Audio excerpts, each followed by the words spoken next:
গুছি মাছ খাই নেবো, গুছি মাছের ঝোল খাই। আসসালামু আলাইকুম। সকলে কেমন আছেন? আশা করতেছি সকলে ভালোই আছেন। আমিও আল্লাহর রহমতে ভালোই আছি। তো রাতের খাবারে আপনাদের সাথে শেয়ার হবো গুছি মাছ রান্দা। যার জন্য কিন্তু গুছি মাছটুক ভালো করে ধুয়ে মুয়ে লিয়ে আইসে যে এখন পেস্টটুক পুরো আসলে জিরে ফোড়ন দিয়ে বাটা মশলাটুক দিয়ে দেবো। আর সব তরহারিতে কিন্তু আমি কষ্ট হলে বাটা মশলাই দেই, গুঁড়ো মশলা দেই না। তো এই দেখেন বাটা মশলাটুক ভালো হয়ে যে কষা মশলা দিয়ে তেল ছেড়ে দিলি ধুয়ে রাখা গুছিটুক কিন্তু আবার দিয়ে দেবো। আর এই মাছ আপনারা কিরা কি নামে চেনেন একটু কমেন্ট করে জানাবেন। আমরা কিন্তু হচ্ছে এখন পাবনার মানুষ গুছি মাছ নামেই চিনি।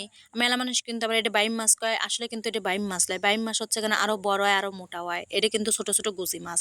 তো এই দেখেন গুছি মাছ দিয়ে কিন্তু যে ভালো করে কষা মশলা দিয়ে খানটুক ডেহে রাহে থুইছিলাম, এখন দিয়ে তেল ছেড়ে দিছে। আবার খানটুক কিন্তু যে কাঁচা পেঁয়াজ আমি দিয়ে দেবো, যেহেতু হচ্ছে এখন গুছি মাছটুক আমি থকথকা হয়ে বুনো হরবো, জোল মোল বেশি দেবো লাই কিন্তু আবার একবারে ভাজা ভাজাও হরবো না। তো এই দেখেন সেদ্ধ হওয়ার জন্য কিন্তু আবার একটু পানি দিয়ে দিছি জানি গুছি মাছটুক ভালো করে সেদ্ধ হয়ে যায়। খানটুক আবার কিন্তু ডেকনাতে রেহে রাখি দিয়েছিলাম, এখন দেখি আল্লাহ জলটুক ভালোই শুকো গেছে।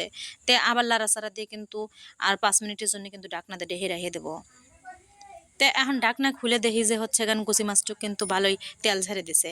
আর ভিডিওর শুরুত কিন্তু কইছিলাম যে গুছি মাছ খাই নেবো, গুছি মাছের ঝোল খাই। তো এরমের হয়ে আপনারা গুছি মাছ না দিয়ে খায়া দেখেন যে কিরম স্বাদ লাগে।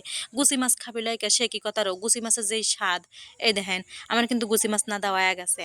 আর আমার গুছি মাছ না দা কিরম হলো একটু কমেন্ট করে জানাবেন। আর আপনারা রাতে কি ডাকি নাচ্ছেন একটু তাও কমেন্ট করে জানাবেন।